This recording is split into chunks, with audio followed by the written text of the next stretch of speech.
Welcome to SEMA Central right here, SEMA 2014 in the beautiful Las Vegas Convention Center. Sitting to my right, the one and only, the living legend, the only guy that could ever have the name Jimmy Shine, that loves to give me a hard time, man. How you doing today, brother? Dennis, as always. Man, good times.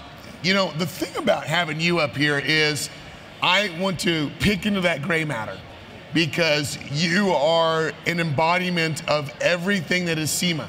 You are an innovator, you are a builder, you are an inspiration to a lot of people here, and I gotta know, what makes you excited when you come to SEMA? Well, I mean, that's pretty easy. You know, it's exciting to come here. I get to see all my friends, meet new ones. I mean, all the new products, the cars, it's just, and what the hell, man, we're in Vegas. It's always a good time. It is. Where do you find inspiration in the stuff that you see here? Because I mean, do you see it more from the cars and the builds, or do you see it from the products? You know what? I see it from the product side. I see it from the vehicle side. I see it from the people side, the innovators, the other builders. You know, it's kind of a neat place for us to all come together.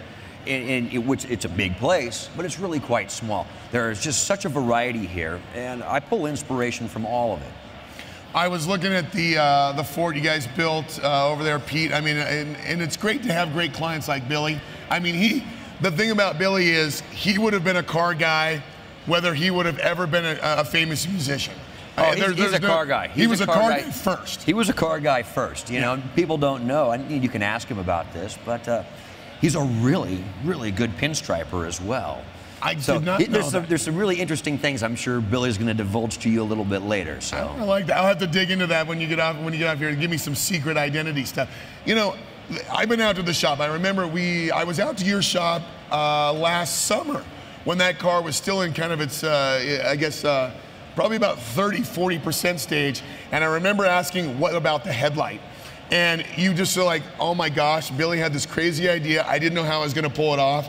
I started looking for ways to do it, and that is probably one of the most unique ways to make a car stand out I've ever seen. Well, I tell you what, that whole idea, there's actually real headlights down in the chin of the grille. Little torch lamps down there, 2 highs and a low.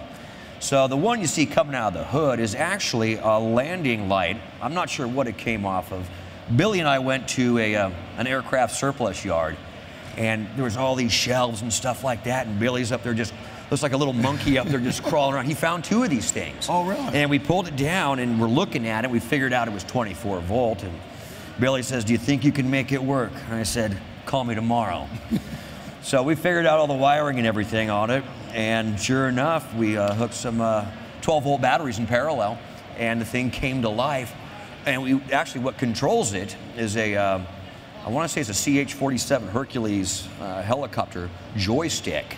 So It's all controlled by one handle or one switch.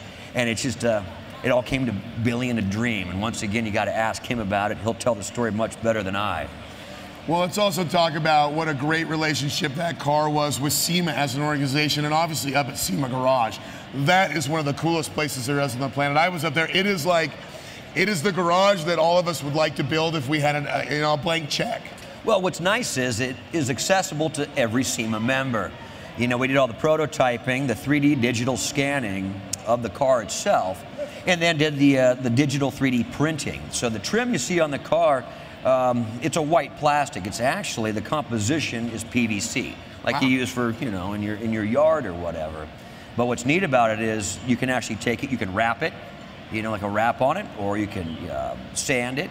It can be plated.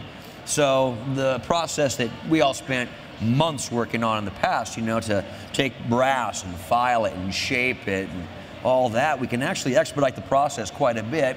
And once again, this is a process, and this is available to every SEMA member to go to the SEMA Garage, do the prototyping, very much like the rapid prototyping they're doing right now and building that electric car. So, yeah, it's SEMA Garage. Mike Spagnola, where are you? That's awesome. Thank you. and Mike is the ambassador of that. You know, as a person who holds true to tradition as much as you do in the builds, and is such a adapter of technology, is there some crystal ball that I can look into Jimmy Shine's mind and say, where do you see the hot rod world being in 10, 15, 20 years? Oh, God. You know what? I know it's going to be good, whatever that is. And if I had that crystal ball, I'd share it with you. I'm kidding. I wouldn't do that. No, you wouldn't share it with me. You'd keep it all to yourself. That's right. Jimmy Shine, thank you so much. If people want to know more about you and how to get a hold of you and everything you do over there at SoCal, how do they do it? The telephone still works. You can Google search SoCal Speed Shop or jimmyshine.com. So, excellent. Yeah. Well, thank you. You are a true ambassador of this industry and this sport, and just one of the coolest guys I know in the industry. So thanks for sitting. I heard that. Here's your 20 bucks, man. Here's your 20 bucks here. And you got some sweet hair, dude. I tell you what, I think out of everybody here at SEMA, I'm going to say you're like in the top 5 at least. Well, that makes you number 4. That makes me number 4. He's Jimmy Shine. I'm Dennis Pitzenbarger. This is SEMA Garage. We'll be back after this. Words that could grow wings.